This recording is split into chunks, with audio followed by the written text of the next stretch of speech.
Estimados y estimadas, les saluda nuevamente el doctor Alejandro José Gutiérrez Dávila. En esta ocasión, para hablar de un tema sumamente importante, y es lo relativo a los conceptos jurídicos fundamentales en el proceso penal. Los conceptos jurídicos fundamentales del proceso penal. Es decir, explicar cada una de las instituciones del proceso penal.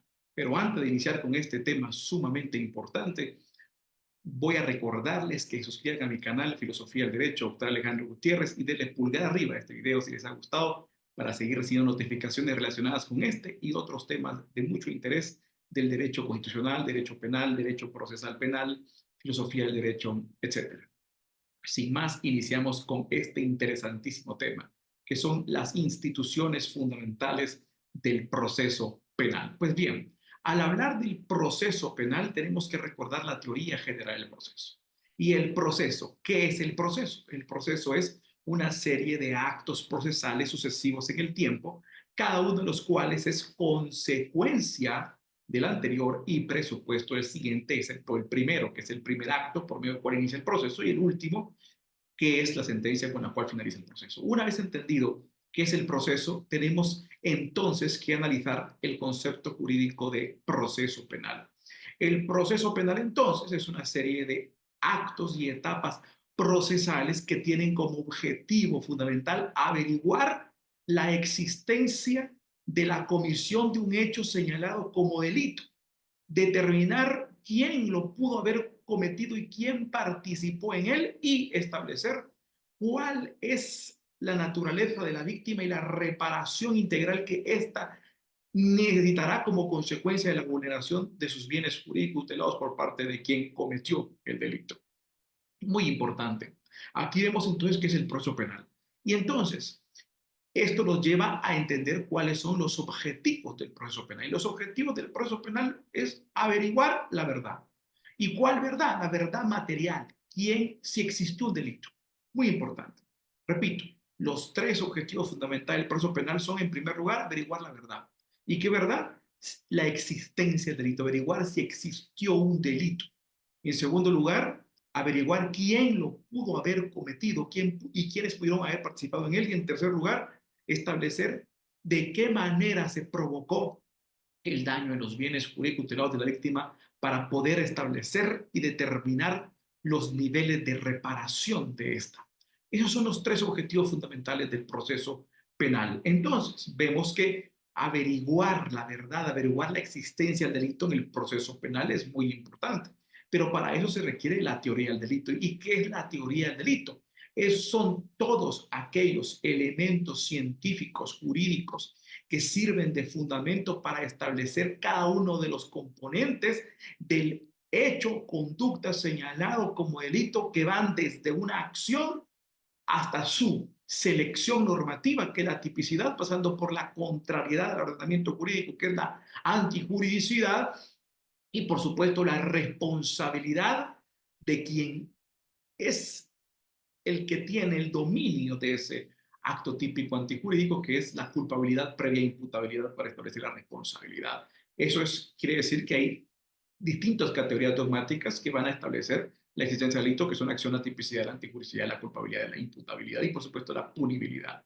Ahí vemos entonces que la teoría del delito servirá como un auxiliar para el proceso penal, para ir estableciendo qué es el delito, si existe o no el delito. Pero bueno, el proceso penal entonces, ¿cuándo inicia? Para esto tenemos que establecer que el proceso penal está enclavado dentro de un procedimiento llamado procedimiento común. En el caso del derecho procesal penal guatemalteco, el actual Código Procesal Penal de Guatemala establece que hay un procedimiento común.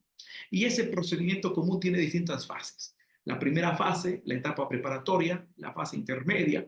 Esas son dos fases previas para que inicie el proceso penal. Luego tenemos la fase del puro proceso penal, que es el juicio oral y público, la fase de las impugnaciones y la fase de la ejecución. El procedimiento común penal entonces está conformado de las siguientes fases. Repito, el procedimiento común penal está conformado de las siguientes etapas: fase preparatoria, fase intermedia, fase de juicio oral y público, fase de impugnaciones y fase o etapa de ejecución.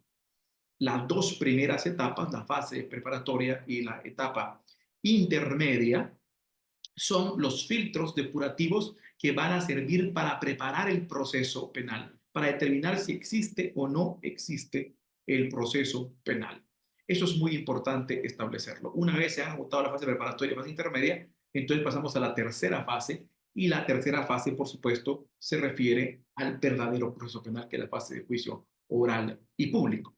Bueno, la fase preparatoria está conformada de tres etapas. ¿Qué es la fase preparatoria? La fase preparatoria es aquella etapa del procedimiento común penal por medio de la cual se van a reunir todos los elementos de convicción necesarios para concretar la acción penal pública para que pueda iniciar el proceso penal. La fase preparatoria está conformada de tres subetapas: la etapa de investigaciones preliminares, la etapa de instrucción y la etapa conclusiva. La etapa de investigaciones preliminares de la fase preparatoria iniciará con los actos instructorios, denuncia, querella, prevención policial o conocimiento de oficio. Iniciarán a reunir todos esos elementos de investigación que sean necesarios para poder establecer la existencia de un hecho señalado como delito y, por supuesto, la posible participación de una persona y el grado de peligrosidad que representa la comisión de ese hecho punible, de tal cuenta entonces que derivará en la emisión de resoluciones y actos que tendrán como objetivo hacer comparecer al sindicado el proceso, ya sea por medio de una citación o una orden de aprehensión que finaliza en una audiencia de primera declaración en donde se le va a hacer la imputación al sindicado y a través de la cual se va a resolver la situación jurídico-procesal del sindicado ahora imputado. Esas son las investigaciones preliminares, la fase de investigaciones preliminares. Luego viene una fase de instrucción y la fase de instrucción inicia en la audiencia de primera declaración. Y en la audiencia de primera declaración se va a resolver la situación jurídico-procesal del imputado y si hubieren motivos racionales suficientes para creer que el imputado ha cometido el hecho o ha participado en él, entonces se le va a ligar a proceso, se va a dictar un auto de procesamiento en donde se realizará la primera calificación jurídica, la calificación jurídica provisional, y a partir de este momento, si es necesario, se le impondrá una medida de coerción como la auto de prisión preventiva y, si no es necesario, porque no hay peligro de fuga, no hay peligro de obstaculización a la versión de la verdad, o es un hecho punible de aquellos que son escarcelables, será suficiente las medidas sustitutivas. En este caso, iniciará una fase de instrucción que tendrá como objetivo reunir todos los elementos de convicción para concretar la acción penal y establecer si va a haber proceso penal o no. Esa es la fase de instrucción. Y aquí tenemos que tener en cuenta dos conceptos fundamentales del proceso penal: la persecución penal y la acción penal pública. ¿Y qué es la persecución penal? La persecución penal es la actividad realizada por el ente persecutor, por el ente encargado de la persecución penal, que es el Ministerio Público, consistente en la recolección de todas las evidencias y todos los elementos de convicción que sirvan de sustento y de fundamento para poder concretar la acción penal. ¿Y la acción penal qué es? Es el poder. La acción penal es la facultad, el deber y la legitimación para poder impulsar la realización del proceso penal para determinar la culpabilidad o no de una persona que se le ha señalado su participación en la comisión de un hecho señalado como delito.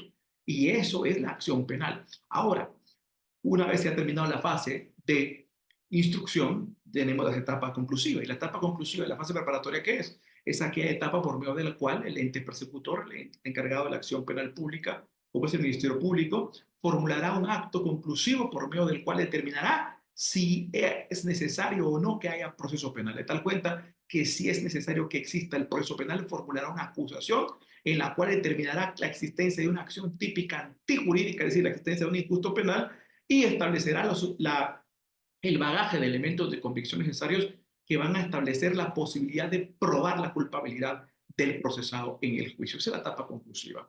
Una vez se ha agotado la etapa conclusiva, pasamos entonces a la fase intermedia. Una vez que el Ministerio Público ha formulado acusación, venimos a la fase intermedia del procedimiento común. Y en la fase intermedia del procedimiento común habrá una audiencia por medio de la cual se establecerá o se someterá a examen la acusación del Ministerio Público para que las partes procesales verifiquen si existen vicios o no en esa acusación, de tal cuenta entonces que puedan hacerse las objeciones necesarias antes de llegar, por supuesto, al proceso penal como tal. En eso consiste la fase intermedia que finaliza con una audiencia de apertura a juicio por medio de la cual se establecerá si es necesario o no admitir la acusación y señalar día y hora para que inicie el juicio oral. Una vez agotada la fase intermedia, tenemos la fase de juicio oral público. La fase de juicio oral público, la fase del debate, es el verdadero proceso penal.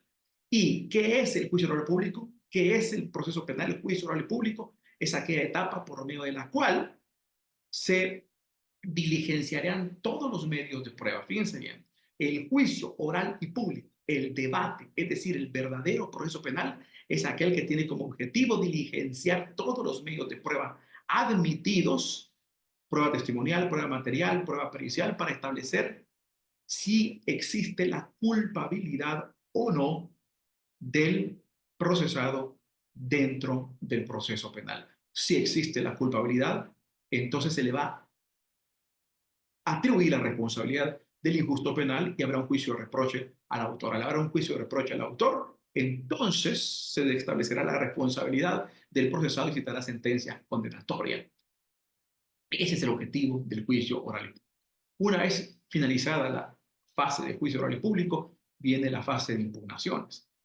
En contra de la sentencia todavía podrán interponerse recursos quienes no estuvieran de acuerdo con el sentido de la sentencia. Y entonces vendrá el recurso de apelación especial, ya sea por motivos de forma o por motivos de fondo. En el caso de motivos de fondo, puede ser por cualquier submotivo de inobservancia, aplicación indebida o errónea interpretación de la ley penal sustantiva. Y en el caso de los vicios de forma, por aplicación indebida o inobservancia de la ley formal o adjetiva. Estos vicios implicarán entonces la interposición del recurso de apelación especial en contra de la sentencia de primera instancia. Y contra esta sentencia de segunda instancia todavía procede o es posible o admitible un recurso extraordinario de casación que va a venir a examinar si la sala corte de apelaciones que ha dictado la sentencia de segunda instancia ha actuado conforme a derecho, respetado la doctrina, la ciencia, las teorías del delito que fundamentan y sustentan las instituciones jurídicas por medio de las cuales resolvió y dictó la sentencia de segunda instancia. Y aquí viene lo que es entonces esa acción impugnativa de casación. Ahí tenemos la fase de impugnaciones. Una vez que se ha confirmado una apelación especial y en casación la sentencia de primera instancia, entonces, al estar la sentencia penal condenatoria firme, procede la fase de ejecución. Ejecutar la pena. Se trasladará el proceso a un juez de ejecución para establecer el cómputo de la pena y establecer lo relativo a la determinación, ya el cómputo, la gradación y el lugar destinado para el efecto para que se cumpla y se extinga la pena. Ahí tenemos la fase de ejecución. Esas son las fases del procedimiento común con sus conceptos e instituciones jurídicos fundamentales que explican el proceso penal con su base científica. Hasta aquí hemos llegado con este tema sumamente interesante e importante que son los institutos o conceptos jurídicos fundamentales del proceso penal. Si les ha gustado este video, les recuerdo que suscriban a mi canal Filosofía del Derecho Actual Alejandro Gutiérrez, denle pulgar arriba para seguir recibiendo notificaciones relacionadas con este tema y otros del derecho penal, derecho procesal penal, derecho constitucional, derecho procesal constitucional, filosofía del derecho constitucional, etcétera. Así que fue un gusto compartirles. Saludos a todas y a todos.